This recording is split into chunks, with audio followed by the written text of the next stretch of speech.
আজকের এই ভিডিওটা অতি গুরুত্বপূর্ণ। দেখা মাত্র প্রত্যেকটা বাংলাদেশী নাগরিক এটা ভিডিওটা শেয়ার করে দিবেন, কারণ আমি যে তথ্যগুলো দিচ্ছি। নমস্কার। বাংলাদেশের একটা ঘটনা আজকে গোটা পৃথিবীকে কার্যত নাড়িয়ে দিল। আর সব থেকে উল্লেখযোগ্য বিষয় হলো, যারা বারবার প্রত্যেকটি ঘটনার প্রচারের পিছনে ভারতের মিডিয়ার ষড়যন্ত্র খুঁজে পান, তারা এই বিষয়ে সম্পূর্ণভাবে মুখে কুলুপ এঁটেছেন। আজকে বিবিসি বাংলা যখন এই রিপোর্ট করেছেন, তখনও অবধি বাংলাদেশ সরকারের পক্ষ থেকে কোনো অফিসিয়াল বিবৃতি কিন্তু আসেনি।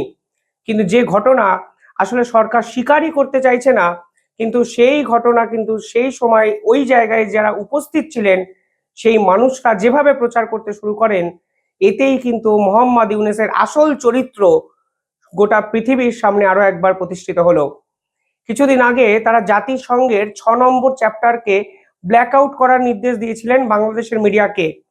আমি সকলের আগে বলেছিলাম, ওই জাতিসংঘের 6 নম্বর চ্যাপ্টারে পার্টিকুলারলি মোহাম্মদ ইউনূসের পরবর্তী সময় বাংলাদেশের নারীদের প্রতি যেরকম অত্যাচার হয়েছে সে ঘটনাই কিন্তু তুলে ধরা হয়েছিল। কিন্তু বাংলাদেশের কোনো মিডিয়া সেই জাতিসংঘের 6 নম্বর এপিসোড বা এই চ্যাপ্টার কিন্তু প্রচারই করেননি। সে সময় সেই রিপোর্টে বলা ছিল, 15ই আগস্টের মানে 5ই আগস্ট থেকে 15ই আগস্টের সময়কালে যখন অন্তর্বর্তীকালীন সরকার বাংলাদেশে দায়িত্ব নিয়েছিলেন, তখন একাধিক নারীরা বিভিন্ন থানায় যান এবং তারা গিয়ে অফিসিয়ালি বলেন যে বিভিন্ন সময় নারীদের স্তন এবং গোপনাঙ্গে টাচ করা হচ্ছে ইচ্ছা করে, এবং যদি এটা করতে না দেওয়া হয় তাহলে এদেরকে ভীত সন্ত্রস্ত করে তাদের উপর আরো পাশবিক নির্যাতন এবং অত্যাচার অবধি করা হয়েছে। কিন্তু বাংলাদেশের এই সরকারের পুলিশ কোনো ক্ষেত্রে সেই নারীদের কিন্তু কেস ফাইলই করেনি। জাতিসংঘের 6 নম্বর চ্যাপ্টারে এই সম্পূর্ণ বিবরণ দিয়ে একটি সাক্ষী মানে একজন সাক্ষী নারী এই ঘটনা কিন্তু ইউনেস্কোকে জানিয়েছিলেন। তারপরেই কিন্তু তারা এই ধরনের 6 নম্বর রিপোর্ট মোহাম্মদ ইউনূসের আসল চরিত্র আন্তর্জাতিক স্তরে কিন্তু প্রকাশ করে দেয়। যদিও বাংলাদেশের মিডিয়া সম্পূর্ণভাবে সেই 6 নম্বর রিপোর্ট নিয়ে মুখে কুলুপ এঁটেছেন। আমাদের মতো এক দুজন হয়তো সেই রিপোর্ট প্রকাশ্যে এনেছেন, কিন্তু বিশ্বাস করুন, যেদিন থেকে আমি এই খবর প্রকাশ করেছি ঠিক তার পরদিন থেকে মোহাম্মদ ইউনূসের পোষা কিছু চেলা চামুন্ডারা আমাদের চ্যানেলকে এমন একটা খারাপ জায়গায় পৌঁছে দিয়েছে যে আমাদের ভিডিও আপনাদের কাছ অব্দি আর পৌঁছাচ্ছে না। যদিও ইন্ডিপেন্ডেন্ট স্বাধীন মিডিয়া চিরকাল যেমন কথা বলেছে, ভবিষ্যতেও এই মোহাম্মদ ইউনূসের আসল চরিত্রগুলোর মুখোশ উন্মোচন করার জন্য এর পরেও কথা বলবে। কতজন দেখছেন বা কারোর কাছে আমাদের ভিডিও পৌঁছাচ্ছে না, এটা দিনের শেষে খারাপ লাগা সৃষ্টি হলেও আমার কাছে অনেক বেশি স্যাটিসফাইড যে আমি মোহাম্মদ ইউনূসের এই আসল চরিত্র, এই নগ্নতা, এই ষড়যন্ত্র, এই বর্বরতা এবং সর্বোপরি এই মোহাম্মদ ইউনূসের ভালো মানুষের যে চরিত্রবান একটা মুখোশ, তা আমি টেনে হিচড়ে প্রতিনিয়ত আপনাদের সামনে উন্মোচন করছি। কালকে বিবিসি বাংলা একটি রিপোর্ট আমি একটু আপনাদের দেখাতে চাই। একজন যাত্রী বলছেন, আপনি হেডিংটা দেখুন, তারা বলছেন চিৎকারের আওয়াজ পাচ্ছিলাম, কিছুই করার ছিল না। বাসে যে ঘটনা হয়েছে সেই ঘটনা নিয়ে একজন যাত্রী স্টেটমেন্ট দিয়েছেন অফিসিয়ালি। কি হয়েছে ঘটনা? ঘটনা হলো, মোহাম্মদ ইউনূসের এই বাংলাদেশের আইন শৃঙ্খলার অবস্থা এতটাই শোচনীয় যা সরকার দিনের পর দিন তারা নিজেরাই প্রমোট করেন। এই সরকারের আমলে একটি বাস রাজশাহীতে যাচ্ছিল, পার্টিকুলার একটি জায়গা থেকে রাজশাহী যখন যাচ্ছিল, তখন অন্ধকারের মধ্যে একদল ডাকাত সেই বাসে উঠে পড়ে। সেই বাসে উঠে তারা শুধু ডাকাতি করেছে এরকম নয়, তারা বেছে বেছে মহিলাদের পিছনের সিটে নিয়ে গিয়ে তাদের উপর পাশবিক নির্যাতন এবং অত্যাচার করেছে। আমি কিছু শব্দ এই ভিডিওতে বলতে পারছি না, কারণ ইউটিউবের কিছু নির্দিষ্ট পলিসি এবং গাইডলাইন আছে, কিন্তু এই হেডিং আপনারা দেখে বুঝতে পারছেন একটা দেশের আইন শৃঙ্খলার অবস্থা কতটা শোচনীয় জায়গায় পৌঁছে গেলে এই রকম খুল্লাম খুল্লা ডাকাতি, নির্যাতন, এরকম খুল্লাম খুল্লা আইনকে হাতে নিয়ে সরকারকে বুড়ো আঙ্গুল দেখিয়ে সাধারণ মানুষের উপর এই ধরনের ব্যবহার একটা রাষ্ট্র করতে পারে। এটি একটি স্টেট স্পন্সর্ড ক্রিমিনাল অফেন্স বলে আমার অন্তত এই রিপোর্ট পড়ে মনে হচ্ছে। আর বাংলাদেশের মিডিয়া এই খবর আজ অবধি, আজকে দুপুর অবধি একটা লাইনও সে অর্থে প্রচার করেনি। যখন এই ঘটনা সোশ্যাল মিডিয়াতে আমাদের সামনে এসছে, যখন আমরা এই ঘটনা নিয়ে সরব হব বুঝতে পেরে গেছে, তখন কিছু পোর্টাল এক দুটো লাইন এখানে লিখে দায়সারা বিভিন্ন কাজকর্ম করেছেন। পুলিশ কি বলেছেন? পুলিশ বলেছে এই ধরনের অত্যাচারের কোনো কথা কেউ বলেনি, অথচ যাত্রীরা একের পর এক পোর্টালে বলেছেন আমরা কিছুই করতে পারছিলাম না, কিন্তু আমরা বুঝতে পারছিলাম সেই ডাকাত দল বেছে বেছে বিভিন্ন মহিলাদের উপর পিছনের সিটে নিয়ে গিয়ে পাশবিক নির্যাতন চালাচ্ছেন। ফেসবুকে একটা লেখা আমি দেখলাম, যদিও সত্য কি বা মিথ্যা আমি জানি না, যাদের উপরে এই অত্যাচার চালানো হয়েছে তারা নাকি হিন্দু ধর্মাবলম্বী মহিলা। আমি এই কথার যেহেতু অফিসিয়াল সোর্স কিছু পাইনি, তাই আমি শিওর হলাম না এই ভিডিওতে, কারণ আমি অফিসিয়াল সোর্স ছাড়া কোনো বক্তব্যই আপনাদের সামনে নিয়ে আসি না। যারা এই ভিডিও দেখছেন তারা হয়তো কমেন্টে জানাতে পারবেন এর আসল সত্যটা কতটা। কিন্তু সব থেকে ভয়ঙ্কর কি বিষয়, ভয়ঙ্কর হলো সরকার এই সম্পূর্ণ ঘটনাটাকে অস্বীকার করছে। এই ঘটনা ঘটেছে 3 দিন আগে।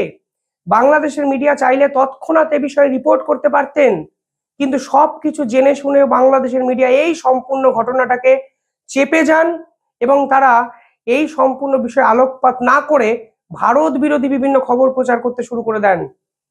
মোহাম্মদ ইউনূস যখন সংখ্যালঘুদের অত্যাচারগুলোকে ঢাকতে, সংখ্যালঘুদের উপর যে অত্যাচার নিপীড়ন হয়েছে তার ঢাকতে তিনি বলেছিলেন সমস্তটাই নাকি ভারতের মিডিয়ার বারবারন্ত এবং সমস্ত ঘটনাই নাকি ভারতের মিডিয়া চক্রান্ত।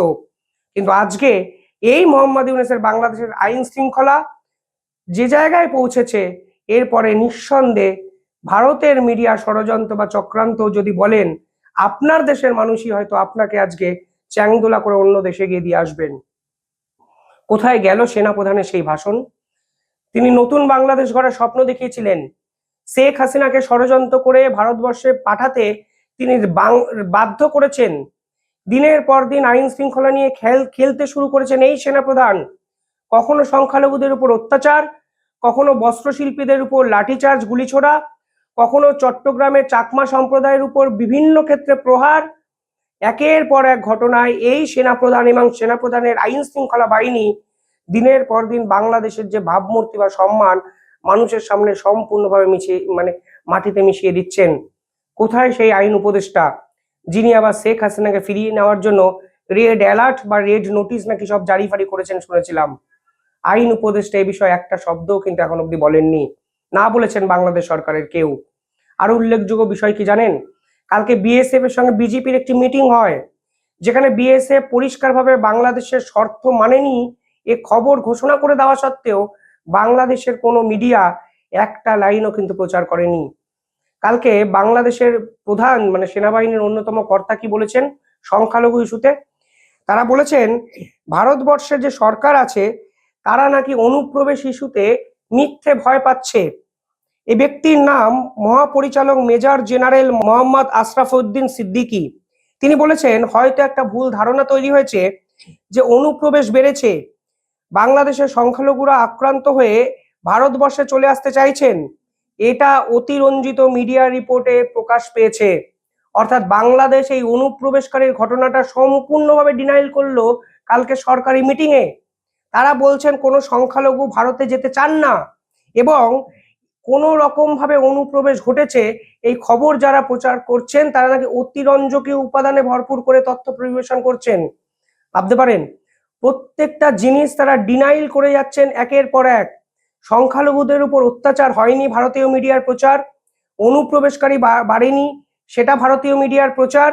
বাসে এই ধরনের ঘটনা হয়নি, ডাকাতি হয়নি, চলন্ত বাসে এই ধরনের অত্যাচার হয়নি, সেটাও নাকি মিডিয়ার প্রচার। সব মিলিয়ে এ দেশ চলছে না সার্কাস চলছে, সেটাই তো একটা সব থেকে বড় প্রশ্ন।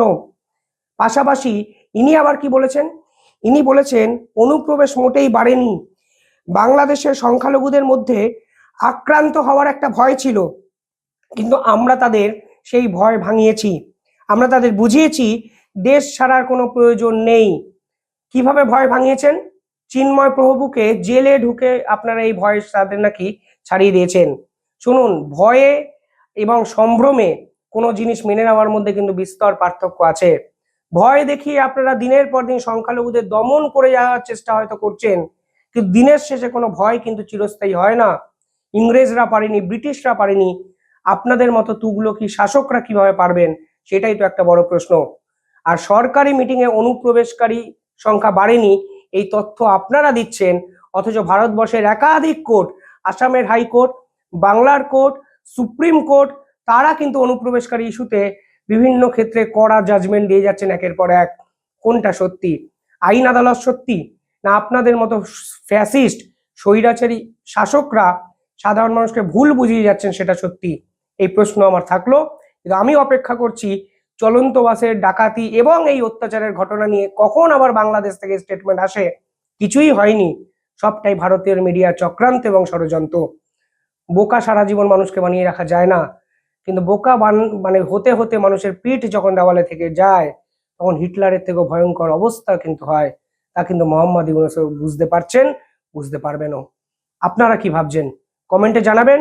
চ্যানেলটি ভালো লাগলে একটু সাবস্ক্রাইব করে ভিডিওটি শেয়ার করবেন, কারণ আমাদের ভিডিও আপনার কাছ অবধি পৌঁছাচ্ছেন, অনেকে মেসেজ করছেন, কিন্তু বিশ্বাস করুন আপনারা যদি শেয়ার না করেন আমি একদম নিরুপায় এই ভিডিও আপনাদের কাছে কিভাবে পৌঁছাবে আমার সত্যি কোনো জানার পন্থা নেই। ধন্যবাদ।